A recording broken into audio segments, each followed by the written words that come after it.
What up, guys? Welcome to another episode of Unplugged podcast. Today's guest is somebody that I run into a lot, Mr. Scott Leslie. He's also a theme park and live entertainer that I just always run into. From the year I met him to now, we just always kind of cross paths, and it's always good to see a friendly face. And he's just a super nice guy. I've never heard anything bad about Scott, but it's always a pleasure to see him work wherever that may be. I do want to apologize beforehand because my dog is barking some of the footage, so sorry about that. She just really hates the neighbor's dog, so she tends to bark at it all day long. Other than that, please enjoy the podcast. We got more coming up. If you want to help out, like, subscribe, comment. Without further ado, here is my interview with Scott Leslie. Besides your career in theme parks and stuff, like how long have you been studying performing? Like what was the catalyst to all this becoming what it is? Yeah, so I've always been interested in entertainment. So probably first grade, I think I was in like a school play, something like that. So it was first grade. I think I was like Papa Bear or something like that. So, and then all during, elementary school, I was interested in entertainment. I would write to different celebrities and just to get their headshots. So I have like headshots from like Macaulay Culkin, Cindy Crawford, like very 90s random people, but I would write to them. And it really wasn't until, and I also would go and see the theater. My parents, we would go and see the theater. Probably we started when I was like 6, I would think. There was some really nice outdoor theater. It was summer theater called Junior University. And that was in San Bernardino. So we would go there every summer. We would see their summer production. And that really got me interested in it. And then I would say probably high school. Oh, actually, my family and I, sometime in elementary school, I was probably like 9 years old. They did A Christmas Carol. So I saw like the audition for it because I grew up in Lake Arrowhead. So there was some theater going on up there, but besides like the high school, there wasn't that much. But there was an audition notice that I'm reading through the little 9-year-old Scott reading through the newspaper, and they see like Christmas Carol auditions. Like, oh, we should, I want to audition for that. I want to audition for that. So I auditioned, I got the role of Tiny Tim, but they needed more people. So my dad was the Ghost of Christmas Present. And my mom, instead of having Uncle Fred, they had Mrs. Fred, who is would be Scrooge's niece. So it ended up being like a whole family, the Christmas Carol production at the local resort there, and that ran for like 2 months. Do they have acting experience, or did they just do it because? Nope. This was like, it was just one of those really random things. Yeah. So I did that, but then it wasn't really till high school. My freshman year, I started doing like the musical, and then from then on I was doing the play, the fall play, and then the spring musical. And then I ended up actually, because I grew up in Lake Arrowhead, but then I would do a Junior University during the summer. So the place, like I grew up going to see theater. Once I turned 15, I would commute down to San Bernardino and I started doing productions there. So it was really neat to like grow up having seen those productions and then end up, being in the productions too. So it pretty much, I would say all my life I've been interested in it, but it wasn't till freshman year of high school. It was like consistently I was doing show after show after show. That's awesome, man. Like, so like at such a young age, like what drew you to performance? Like you just saw, was it just the energy or like you just saw the people having like the reaction from guests? Like what kind of drew you to be like, I want to do that? I guess it was, probably the energy. I grew up with Disney. So like musicals and stuff like that, I just kind of gravitated towards. So I think seeing that, it was like, I want to be a part of that. And especially hearing like, you can get paid to do that. I'm like, ooh. That obviously wasn't in my mind at that time. It's like, because at one point I was like, I want to be an attorney because I loved the show The Practice. Okay. So I was like, oh, okay. Yeah, maybe I'll study to be an attorney. And then it was like, well, I could get paid to play an attorney and not have to go to law school. And that sounds even better. So that was my argument. Like, I was like, well, my dad, because, Asian parents, they always want to be a doctor. Like, how about if I play a doctor? There you go. Like, and rocket science, like, play whatever. I can be whatever job you want, but I'll play it, Right. Exactly. But so basically when you were a kid, you were just, when you saw a performance, it was just a magical experience. So that kind of just lingered in your mind the entire time. And then like when the opportunity came, you're like, I want to do it. And your parents supported it. That's great. Yeah. Luckily, my parents have always been very supportive between taking me to see shows. We were lucky enough to be able to do that, but then like supporting my passion and like giving me the push to actually, go for that dream. So What yeah, what did your parents do professionally? What was their background? So my mom ended up working as like a secretary at the high school when I was Okay. growing up. She was able to be like a stay-at-home mom for the majority of my childhood, but then once I like hit high school, maybe middle school, then she started working.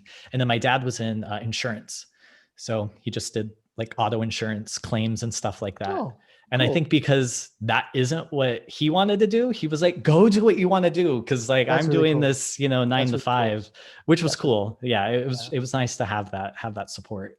Yeah, my experience is much different because like my father, like same thing. We're like I don't get to do what I want to do, but it's more like it wasn't like do what you want to do. No, do something that can sustain you better. Like something that can provide you stability. Like stability and security was huge in terms like being prepared was always like my dad's like idea of like what to do. Like you need to be prepared for all this stuff, which is true for anybody. And I'm Right. not saying full-heartedly go into your passions without watching your back.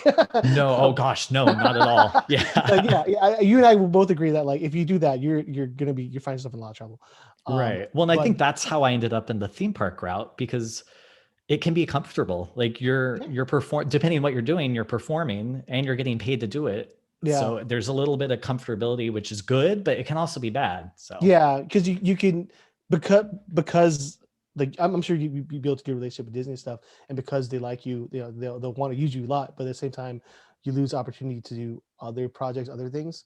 And I exactly. can say the same thing about DJing because like Oh yeah. when I started DJing, that's when I started shifting away from going auditions and shifting away from acting. Like I actually I when did I tell my agent that I was like I think I'm gonna just take a break from acting, and I just haven't gone back. It was like 2014 or 2013. Oh Yeah, wow. yeah, no, because I transitioned because like at that point, my boss Rob was booking me more work as a DJ than I was even getting calls for auditions or casting calls for my agent. So like I was like, you know what, I'm entertaining. Like the goal was to like make a living entertaining. It was tough. It wasn't like it was always easy for me, but I got a few jobs here and there, audition stuff, but like it was always a uphill battle, Oh, I bet. which I Yeah. wasn't against. I knew that stuff going in, like this stuff going in, but like when you get to the point where like people are excited to work with you without having to like that kind of like when you go audition, you have that you're like you get that like I don't know about this guy or like I can he fill this role or like there's a bit of doubt when people because like casting is more than just I need a role filled. There's lots of things that go into it besides talent and someone just might like you, like just because you look a Oh certain way. yeah. And Right. don't ever say it, but sometimes that's just an issue.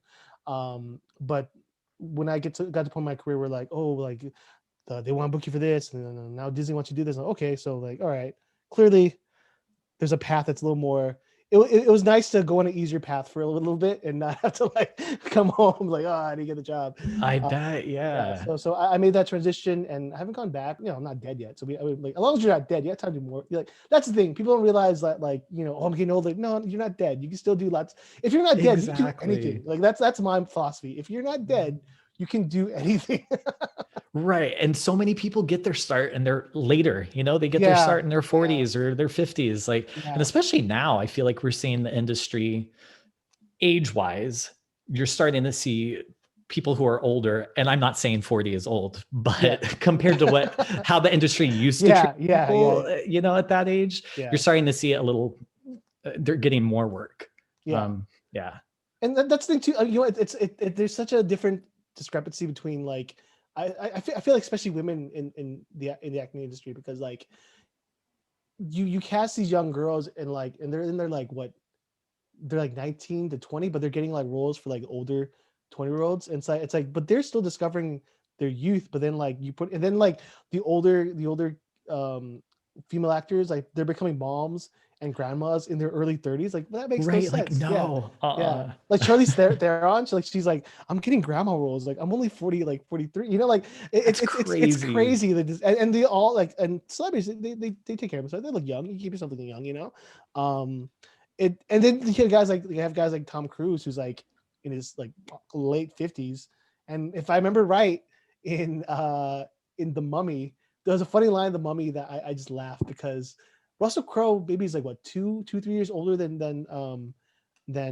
Tom Cruise, and then Okay. his character, who's the Mr. Hyde of that world, was like, "Oh, adventuring's a young man's sport." And I was wait, he's not come, let's be real. I mean, let's be real here. Tom, he looks great for his age. Yeah. Oh, definitely. Yeah, but he is like you can't. I would never call him a young man. Not at all. No. Because everyone knows how he's been in the psychiatrist for so long now, and like you can say middle age, but you can't say he's a young man. No. And I love No, Tom Cruise. I love Tom Cruise, so I'm not gonna knock. He looks great. Yeah. But Tom Cruise it's is funny. It's just funny how different actors are treated in terms of their age and whatnot. right. Yeah. But so your parents, they just always supported you and stuff, and like was there ever a moment like when you decided that, okay, I'm gonna choose this trajectory in my life, and this is what I'm gonna study, this is my passion, was there ever pushback that like maybe looking at this, or Yeah, there really was never any pushback. Not, at least not that I can remember. I feel like it was always just support. They wanted me to go to college. That was pretty much the thing. So it's like, oh, okay, well, I want to study theater. Yeah. And I don't ever remember that conversation about like, well, are you sure you really want to do that, or you can't? Yeah. No, as far as I remember, it was just full support from them. That's awesome. Yeah, so very lucky, because I know a lot of people don't have that experience. Yeah. Yeah. When you decided to be an actor, and your parents, like, they're like all hands on deck, they're cool with it. Do you have other siblings too that do other things, or like? No, I was an only child, which I think is, yeah. Oh. So I kind of lucked out in that sense, because I was doing, especially in high school, I was doing band, choir, and then drama. And sometimes I was doing like 2 shows at once. So I would have rehearsal at the high school, and then they would drive me down the mountain to San Bernardino for another rehearsal, and then back up. So I think if I would have had any siblings, like, there's no way I would have been able to do as much as I did. Yeah. As far as you got the full all chips in, like you're exactly. Yeah. We're just gonna bet on Scott and let him fly. Yep. Yeah. My mom would have like dinner ready in the car, and I'd scarf it down in the car while we're driving. So that's awesome. yeah. That's awesome. Yeah, they were super supportive. Tell your parents I think they're awesome for being so supportive. Oh, I will. So then you're the only one in your family that kind of pursued this. Yeah. Yeah, I guess so. It's so funny. My grandma was very creative, but I don't think she ever did any acting or anything like that. See, with my dad, I think my dad was on like The Dating Game or some show that. So he did like some modeling and things like that, but never really any acting as far as I know. And I think I honestly don't know. I don't know if he ever wanted to pursue acting. Mm-hmm. Yeah. And I think my mom in high school maybe did like a little bit. So I guess there was always like deep down, there's always like that entertainment performer type thing, but it wasn't anything like I grew up seeing my parents, perform. It wasn't anything like that. Okay. That's awesome, man. It's always cool to hear, hear really great and supportive parents. Cause like, a lot, and I'm on the whole same boat. Like if you have a child who finds something they're passionate about, like just support them, and then those, all your worries, all that stuff will go away, because you invested in them, and then all that fruition will come to be, because exactly. I think the more you push back, the more that kid's gonna be resentful that they weren't able to pursue something they love. Because I know for me, later on in my life, when I meet other people because I'm in my late 30s now, so I have friends who are established and they have jobs and they have security, and they have kids, and are they purely happy? They're happy, but like a part of them still has like a ghost from their past that still haunted them. Like, what if I did this? What if I became a dentist? Whatever, So it's, I'm glad that I went for it, and like I don't have any reserved feelings about like, oh, I should have became a doctor. First of all, I would never become a doctor because I don't like blood. I don't like I'm not the most. Yeah, that's a big thing. I don't like blood. Like I hate seeing blood. Like I watch the movies, and like I love gore in movies, but real blood, like when you see coming out a real person gushing out, I don't care what special effect you have. nothing looks like real blood being splattered. Like no. Yeah. Oh, there's no way. Yeah. I don't even like gore in movies, so I can't imagine in person. No. Because I don't think you've ever worked a horror event, right? You never have you? No. You I should. just You should. I don't think I could. I think I would be scared. Like I love going to Not Scary Farm or even Horror Nights at Universal, but I'm the person like I'm so scared and I have to go like arm in arm with someone. I literally I won't focus on anything. It's just me trying to get through the maze and I just shut down when they try and scare me. So it's just like I generally, if you really get me, I might scream, but generally it's just like this little like just pulling whoever's with me through the maze. So yeah, I think I'd be too afraid. Also, I love Halloween so much. Me too. Like, it's such a busy time of year, anyways. Like, I really like being able to enjoy it. It's actually same with Christmas. Yeah, that's true. I kind of like, at least in the past, I've stayed away from Christmas shows just because it's such a crazy time, anyways. Yeah. I like to be able to just enjoy it. You're like, I'm too old to reprise my role as Tiny Tim. Right. Oh man, people don't want to see that. No. You know what?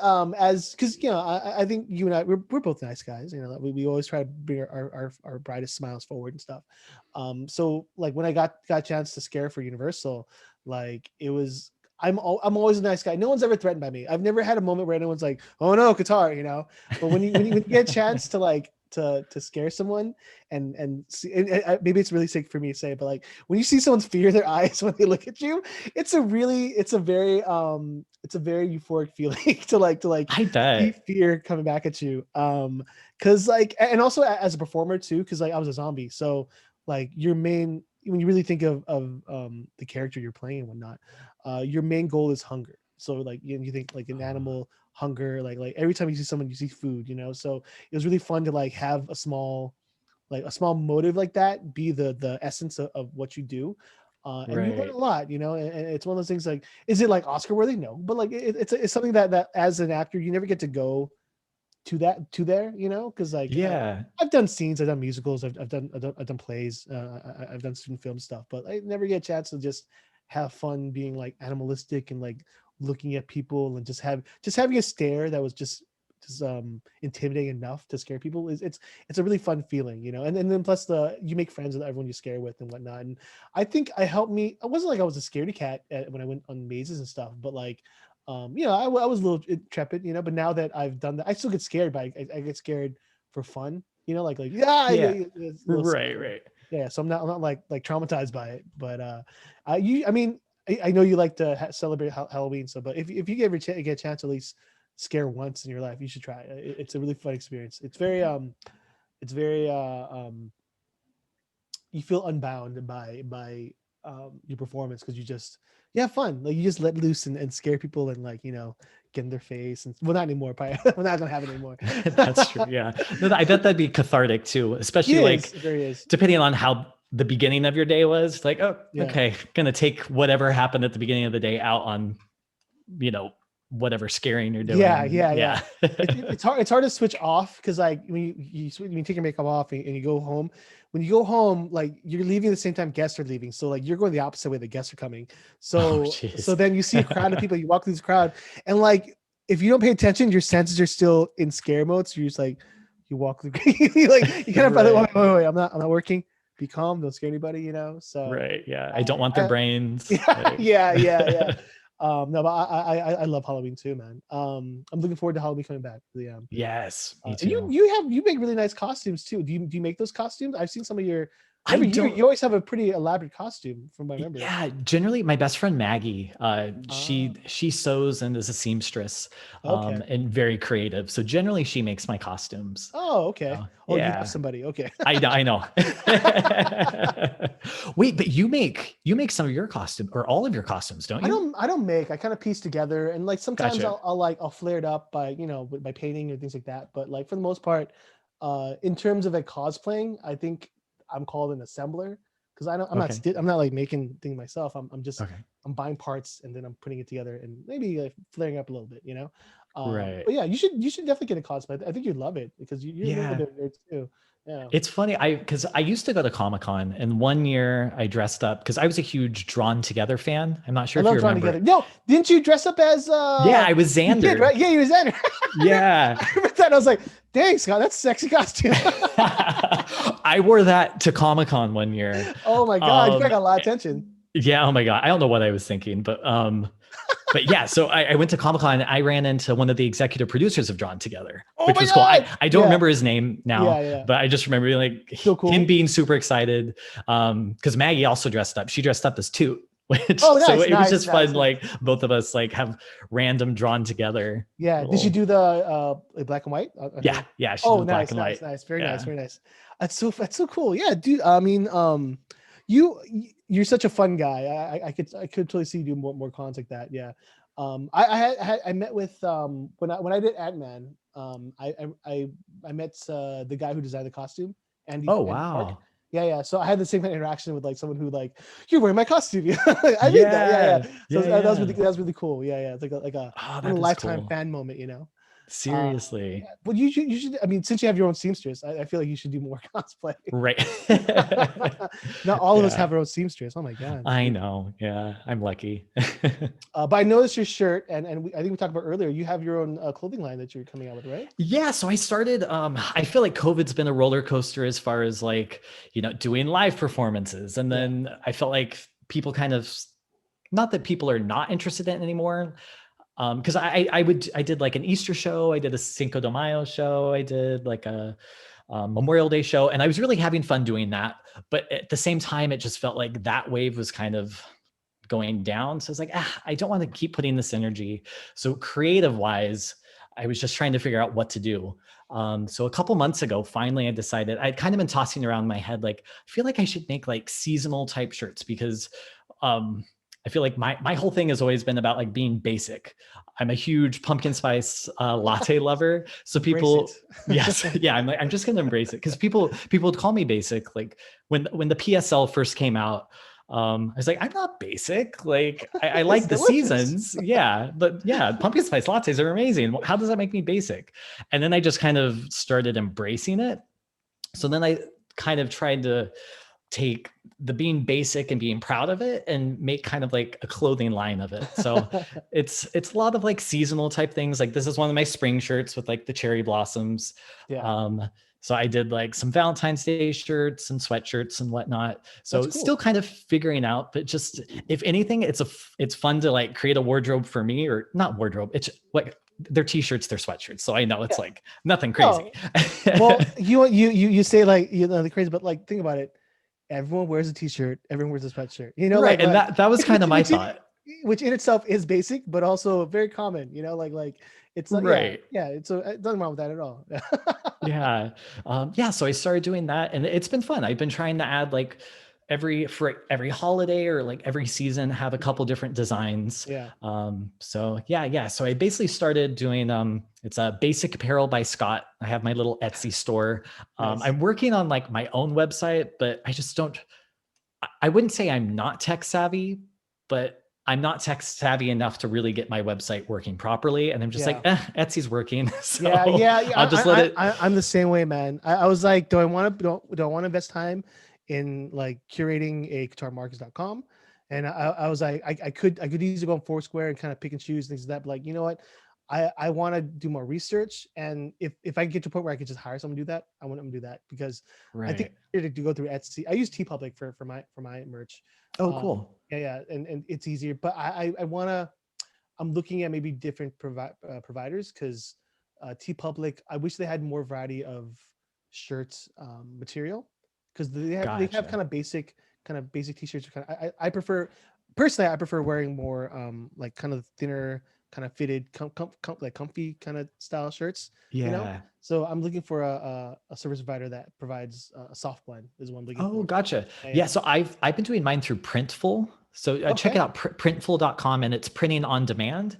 So you don't have, it's not like you have all these t-shirts in your, in your closet. Like if someone orders one and Printful does it and they have a whole bunch of different shirts. So that's what I've been trying to figure out. I kind of took like a break for the past month as far as design wise, because I was trying to figure out the quality of the shirts. So I finally found this one, which is like softer. And I've also been trying to offer, because I know some people like heavier shirts, some people like softer shirts. So that's kind of been like me figuring out, okay, just having all sorts of different types of shirts. You can pick which design you want. And then basically I have 3 different types. I have super soft, lightweight, I have soft, and then just if it's not labeled, then it's just like still soft, but has a little more heft to it. Just like a basic tee you would normally feel like a Hanes or Fruit Loom kind of material. Right. Yeah. So it's been a learning process because I'm not a graphic designer. So I've just kind of been like teaching myself like, okay, this is the design I want. Let's make it. So it's been fun. It's definitely been fun, something to take up time, but also just, it's been neat seeing people slowly start to, buy the products that I'm putting out there. And that's great, man. Yeah. I'll definitely get a shirt. Oh yeah. And it's funny how like you're explaining the process, and like, it's far from basic, to go through all this to make serious. Yeah, seriously.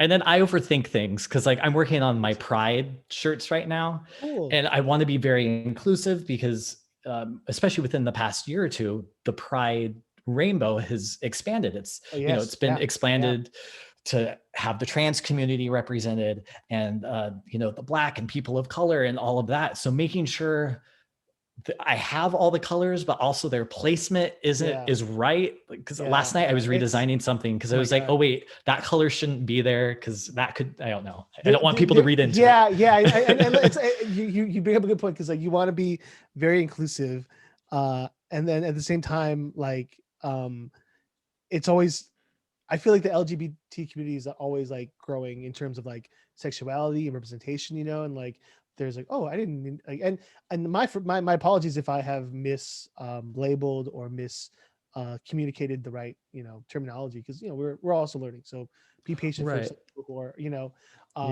because like there's what pansexual, there's asexual obviously, and I try to keep up with like the basis of what those things are, because I mean I work weddings, so I work love, that's the industry I work. So if I have clients in the future who are going to be whatever sexuality or whatever, I need to make sure that I'm respectful of it. Right. I haven't done any transgender, from my knowledge. I haven't done any transgender weddings. Not that they're not going to be coming, because I feel like there's a big wave of a lot of those coming. But I've done a lot of gay weddings, and like those are pretty the standard. But in terms of like transgender or demisexual and stuff like that, those haven't happened yet. Gotcha. Yeah. But I don't think pansexual or demisexual, you're gonna make a point of saying like, we're it's a demisexual wedding, right, exactly. But trans, like even transgender, we'd be like, well, here's my transgender pride. No, I wouldn't do that.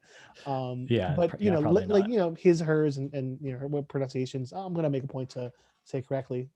And you know what, guys, if you have an issue figure out someone's pronouns, people prefer their names. So like just say their name. Don't worry about their gender fluid binary representation. If you just call someone by their name, and this goes cultural too, if you say their name, you're gonna get a lot of respect. That's why I think if you say the person's name correctly.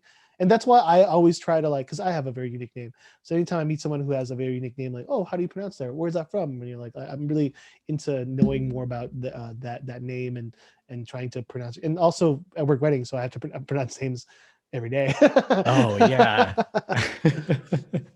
Do you mind if we kind of delve into your growing up and your gender and whatnot, and like how your parents went through it? Like, was there a moment where did they support your decision to be gay and stuff, or like? Yeah, it's so funny because I don't have this big like coming out story. To this day, I've never necessarily came out to my parents, but it's just something like, and I know a lot of gay people will say like, well, you need to come out to them. Like you need to have that conversation. But like sex and things like that were never, it just wasn't really talked about in my household. Yeah. So like five boyfriends later, it's like, well, yeah, we know Scott. Right, exactly. It was like when I took my mom to a Celine Dion concert and we're fighting over who's going to wear the baby blue like like rhinestone Celine Dion shirt. I'm like, she has to know, like it's just not an issue. Hey. There are many straight Celine Dion fans. Okay, I'll just point out that is true. That is me true. personally, I pump my chest every time I hear My Heart Will Go On. Oh my gosh, yes. That's funny. So it was just it was never really an issue or a topic. So it just never really came out. They've always been very supportive. That's great. Oh my God, you have amazing parents. I really do. I've been very lucky. Yeah. What are your parents' names? My mom. So my dad's name his name is Scott, but my mom's name is Beverly Leslie. Which, if you watched Will and Grace, the Leslie Jordan character, his name was Beverly Leslie. So I just love to always. Oh, that's funny. I gotta rewatch. I've been such on ages. Yeah. So I always love saying my mom's or telling people, this is my mom, Beverly Leslie. And if they're Will and Grace fans, they'll be like, oh my God, like Will and Grace. I'm like, yep, like Will and Grace. all my gay listeners like, you don't know Will and Grace? I watched Will and Grace. I was a hardcore fan. I did like it. Right. Yeah. Well, big shout out to Scott and Beverly for being amazing parents. Like parents like your parents, man. Yeah.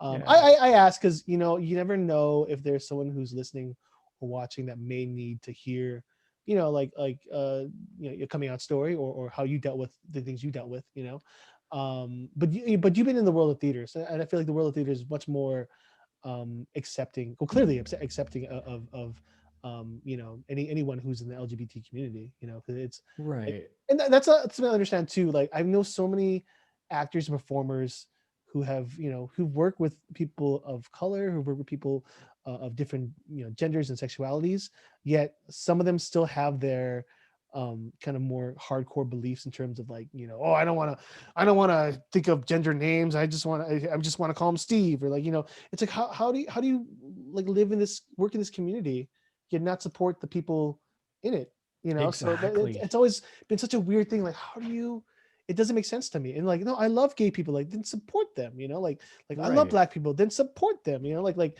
if we're your friends and we're part of the same community you're in, like why not say like, it's messed up that people are attacking older Asian people. It's messed up that right. People are dying and not getting their justice. It always boggles my mind because like we grew up in the same community. I understand why you don't support me either, and it sucks because like right now, especially for me, like right now, a lot of people are attacking older Asian people just randomly, right. Yeah. And no one in my industry, despite the fact that I want to say like 60% of the work I do is for Asian clientele, and maybe I can speak for myself, but I work with a lot of vendors and a lot of venues and coordinators, and they work with the same Asian clients and same Asian people, and none of them has said a word about it. And it's like with attacking random Asian people, older Asian people, like on any form, that's just bad. Like right.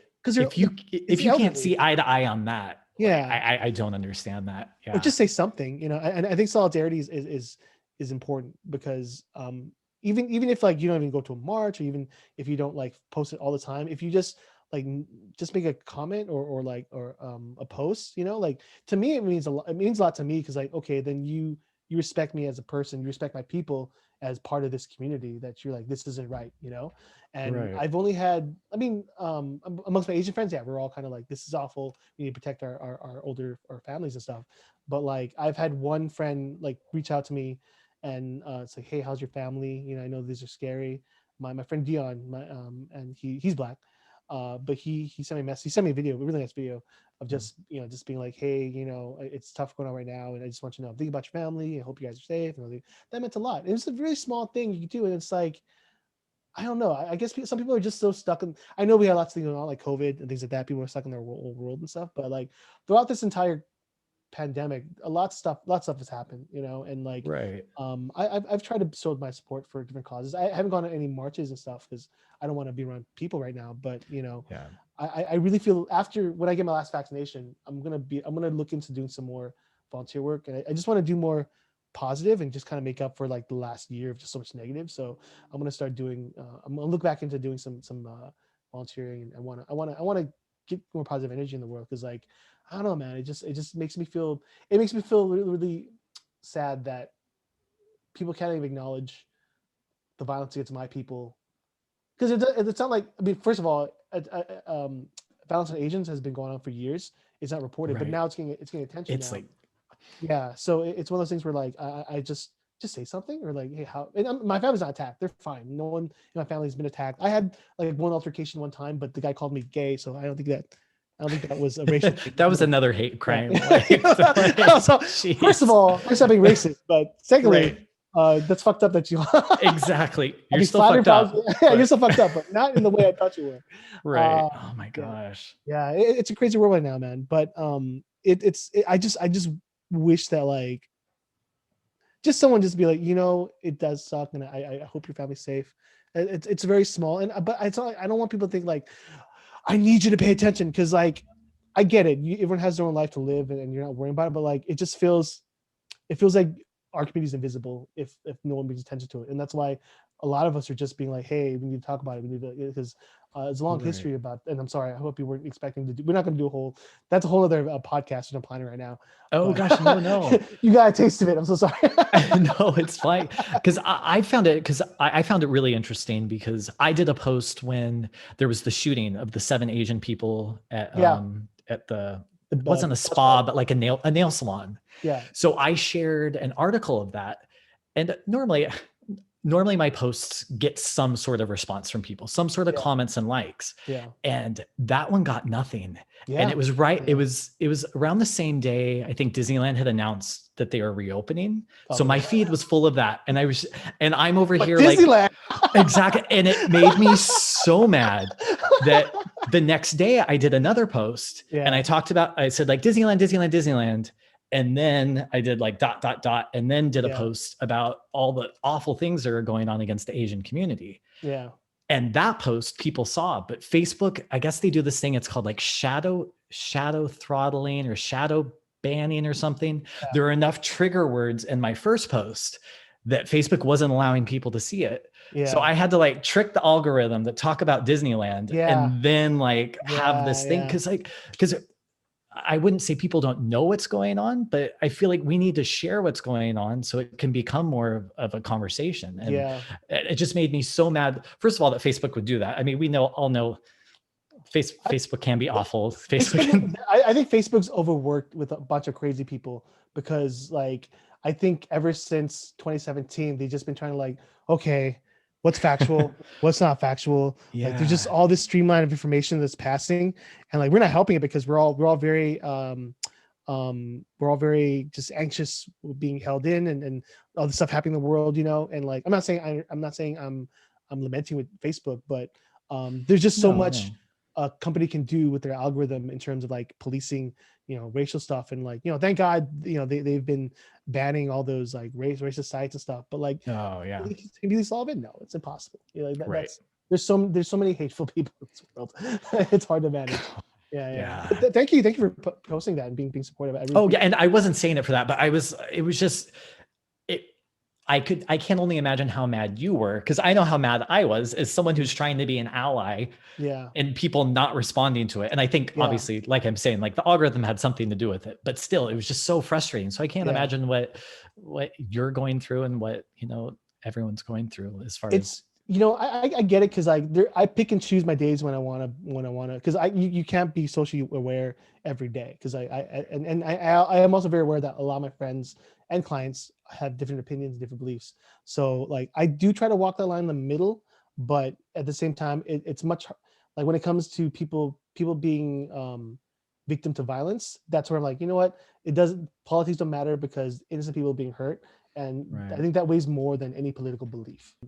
We're coming out pandemic, and things are moving again. Maybe we could be a little nicer to each other, because we haven't seen each other for a long time. It's like, why be a jerk when you see someone again? But yeah, man. But thanks so much for telling me that and doing your due diligence and whatnot, because you don't have to. Like that's the thing. We all don't have to. We all don't have to care. Like that's the thing. But when you do care, it just shows like you're a decent person. Two, that like you care about other people in your community besides the ones that you are in. And I chalk it down to, I look at a lot of people who are on Instagram, because there's definitely a line between the type of people that are caring and type of people don't, and what I've noticed is that like I have some friends in my circles who don't have a diverse friend group. They have the same blonde-haired pumpkin spice latte group that they're always, Right. you know. So like when like you just have a small circle of the same people and like it's out of sight, out of mind. It's the other. It's not like you don't think of it as like part of this country, part of your world. It's just the other. It's a side that you don't see. Where you know you look at my friendship circle, I or people in my life, and it comes down to everything I've done through acting, through working, through school. I've always had like a very vibrant, eclectic group of people in my life of like all ages, all you know, religion groups, cultures, and races, and like, and I feel very blessed that I have those groups of friends, and I've been able to like walk into their lives and meet their families. And besides your clothing line, have you worked on other projects or other things that Not right now. I'm kind of trying to figure out what's next. I'm at that point, you know, unemployed, so trying to figure out, like, I really do want to keep going the entertainment route, but because the industry is kind of just opening, it's just kind of waiting to see what's going to open and how it's going to open. And then also in the back of my mind, I'm at that point, like, well, is this my time to make that transition to like a 9-to-5 desk job, which I don't want to do it just yet, but it's definitely in the back of my mind. But no real projects.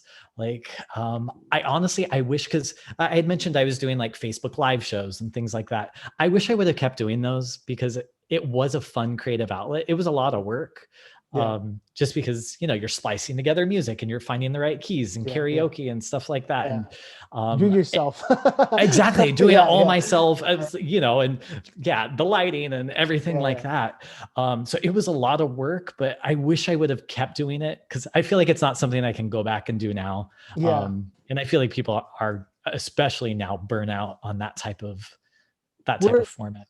Theater's coming back. I know I know a lot of you productions are kind of working their way into doing different type of live theater productions, but they're just coming back for sure. Like we're coming back.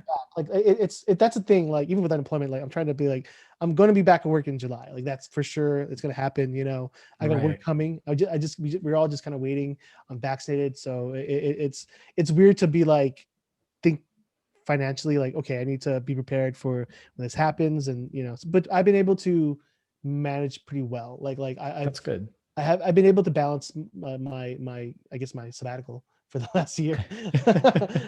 It's been but I'm very fortunate. A lot of people don't have that opportunity, so I'm very fortunate to have my family and friends and stuff, and you know, things popping up, and I've been very lucky, and I feel very blessed that I have those opportunities, and I want to be very clear that I'm not gloating. I am very happy that I had those opportunities. But you know, something I wanted to do before pandemic that was on my list, which I was like, I haven't done yet because I was like, I wanted to have the right my gay besties with me. I want to go to a drag show brunch, which I've heard so much about, and I want to go. But I've been having a hard time to schedule. Well, before it's a hard time to schedule my friends. So like, when things open up, if you could take me, I would love to go to. Oh my god, I'd love to. Yeah, Hamburger Mary's is open right now in Long Beach. They've been doing they've been doing patio shows, but I think there might be limited capacity. Like inside now. I am down. So god, I'm so down because actually, I haven't been to one. I think the first time I went to a gay bar was with you. With Greece, right? We went. My god, probably. I'm trying. I made a list of people that I want to interview next, and Morgan's on that list. So hopefully. Oh, I love it. I know he's busy, but you know, I'm super proud of Morgan. Anytime I see Morgan, doing kicking butt, I'm like, good job, buddy. Like I love Morgan. He's a very cool guy. But he has into the club. He has into the club. Was it the Tin Lizzy? I can't remember. Was it a dive bar or was it like a club? I mean, it was a club and there were gay people, so I imagine it was a gay club. That's so funny. I don't know my gay club terminology, but like in my consideration, you know, it marked all the rules. It was gay people and a club. So I was like, all right. Okay. But I liked it. I'd go more to gay clubs, and I'll tell more street people go. They're fun. Right. Yeah. I had a great exactly. time. Although I was hoping to like that someone would buy me a drink, but no one bought me a drink. But that's okay. I feel like I never had that experience, you know. I want someone to buy me a drink and, you know, try to to smooth me, but it didn't happen. You know, it's okay. Yeah. I think despite my demeanor, I look too straight, or because I have straight tendencies, which I don't understand, but whatever. Well, some gays would just think that's a challenge, so they might be into that. I just want a free drink. That's all I want. Yeah. Right. I have a friend I who want to be took treated like a piece of meat. That's what I want. right. I took a friend to a straight friend to a gay bar, but he was proclaiming he wanted someone to buy him a drink. I'm like, no, that's not how you do it. Like, no, you're embarrassing us. He's like, here, you're like, here, wear this glitter Celine Dion shirt. This will help you. Right. But no, that was a really fun experience. I remember I forgot about that. Yeah, so yeah. Well, you just reminded me about that. I remember there's a picture of me, if I can find it. There's a picture of me putting $1 in a go-go dancer's jockstrap. Oh my gosh. I had a great time. That was really fun. I think Kyle was. I need to ask. I think Kyle on the show too. Like, oh yeah. I'm realizing that like maybe my niche is just like having entertainers on to like tell their story and like hear like, because it's really intriguing to hear everyone's journey, how different yet also the same they are too. You know? Right. Yeah. Because like hearing about your parents and hearing about you know how else off from you, like, oh yeah, it's gonna remind you of Jason a little bit, and but also like, but you didn't have like the coming out experience, because you just had these loving parents, which is, but that's a beautiful story in itself as well, because like they never there was never like a pushback on, like they full-heartedly just embrace you as their child in terms of like pursuing theater, being gay, and like doing everything else in your career, you know. I think it'd be funny if like the one thing that they were against, like, no, Scott, don't make a clothing line. No, that's the excuse. They still don't understand what basic means, so they're just kind of like, oh, okay, we don't really get it, but sure. Yeah. But I do have to say, like, if you are gay and you don't have that supporting family, there's also, family is who you want it to be in a way. And I know it's not the same as blood family, you know, not being supported by them, but there's so many people in the gay community, or really just in general, where you pick who you want your family to be, you pick who you want the people around you to be, and you can lean on those people. Just because your family doesn't support you, or if your family does support you, which is great, which is what I had, but if your family doesn't support you, you can pick those people you want to be your family. Yeah. That's a good message. That's a good message to say, because like a big purpose of why I do the podcast, and I do bring up like, I always try to end my podcast with, like, you know, my guest saying something, giving advice to someone who needs it at the end, you know, because you never know who's listening, and like we all have struggles. Like everyone has a struggle, you know, and I've always want to be someone who supports. I'm more in the branch of like being supportive than being judgmental, you know, in terms of like people pursuing their passions or being who they are. Like I think the more sure yourself that you are, the more successful you're going to be, because you're not bound by your the limitations of your own consciousness, you know. Right. Because I grew up like that. I grew up constantly being like, I don't know if I should do this. Like my dad doesn't support me, you know. He like I want to. I mean, let me be clear. My father came to all my shows. He loved watching me perform. He did. He just didn't. Good. Yeah, he just didn't like. It just couldn't like compute in his head, like, well, how is he gonna make a living off this? How is he gonna? And also, he was very aware that there was an uphill battle for Asian entertainers, because you didn't see people like me on TV. You didn't see people like me on stage much back when I was doing it, you know. So he was very conscious that, like, because he grew up, when he came to this country, he did grow up a little bit of racial pushback. Like he experieused that, you know. That's the reason why he changed his name. From his Thai name was Munrat, which is spelled Manrat. But then, you know, like, what's your name, Manrat? You know, he got that a lot, so he changed to Mark. Yeah. So in fact, my I go by Katar Marcus, which is my stage name. Marcus is basically Mark Jr., you know. So I kind of inherited that American name he gave me, and I used it for my stage name. Oh, that's interesting. Wow. Yeah. That's neat. So yeah, origin story right there. Yeah. But before we cap this, man, like I know you already said earlier to reach out to any person who wants to make their own family and whatnot. But is there any advice you want to give, either like, you know, another gay young person, or another artist who may need to support or to pursue their passion, like what advice would you give them to have as close to a career you've had in your theme park and acting career? Like, what would you tell somebody who just needs to know that it's okay and you'll be okay? I guess I would say if it's never going to be the perfect time, perfect is never going to be a thing. So if you're waiting for the perfect time to do something, as far as like reach out, starting an acting career, or even just pretty much anything, it's never going to happen. Like kind of with like my t-shirt line, I could have waited around like, oh, I don't really understand this. I should wait. I should learn more about it. Instead, I just jumped right in. I started doing I did the research, but I just jumped in. So it's never going to be the perfect time. So just jump in and put yourself all into it, because otherwise you'll just be waiting. And just fully, if you're looking at being a performer, just get out there and do shows. There are times, because I think I got kind of picky with doing shows, where I grew up in an area where we had a really nice performing arts center. And even when I was doing community theater, everything was really nice. So when I came to Orange County, I was like, I want to find like good theater. And mind you, there's a lot of bad theater out there. So you want to support the arts, but at the same time, like, don't be picky, because working actors stay working. And that's a fault to my own. Like, I feel like if I wouldn't have been as picky, I probably would have done a lot more and had more experiences. Yeah.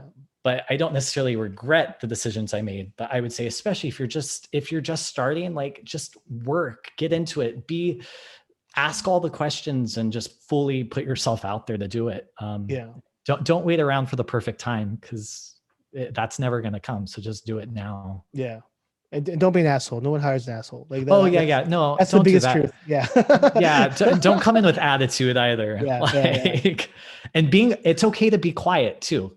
Like, I don't know. I feel like there's a lot of people like they want to be seen, and their anxiety takes over. So they're like over the top, and you're like, oh my God, who is this person? So it's all right. Like, if you don't know everything, it's okay to admit that and be quiet and observe.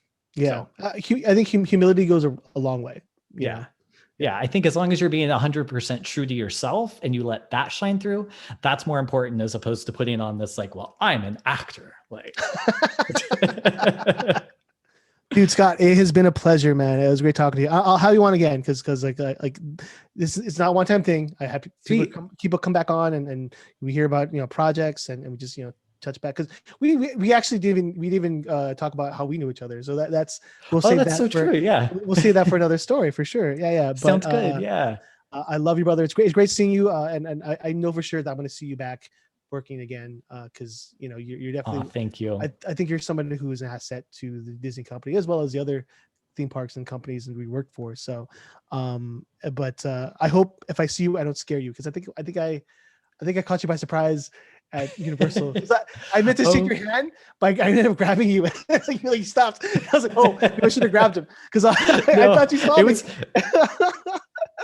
I forgot about that. Yeah. No, it's fine. It was fine. Especially because it was you. I was like, oh, I know him. It's okay. Like, there's a moment like, who's touching me? Like, because I was with my family, and I was like, I saw you like walking after your break, and I was like, Scott, and like, but then like I grabbed you like right here, which is this is good, but this is like right. This is predator territory. Yeah. So right. I'm glad you didn't punch me. So thank you for that. No. But dude, I'll see you again soon. So I like to end my vlogs. I like to end my videos by saying this is my send off. So guys, be safe, be kind, be you, and we'll see you on the next episode. Peace. Thanks again for checking out this episode of Unplugged. Just a reminder, don't forget we are on Apple Podcast, Spotify, as well as Pandora, Amazon Music, and anywhere podcasts are found. But thanks so much, guys, for watching. I will see you on the next episode. Be safe, be kind, be you. Peace.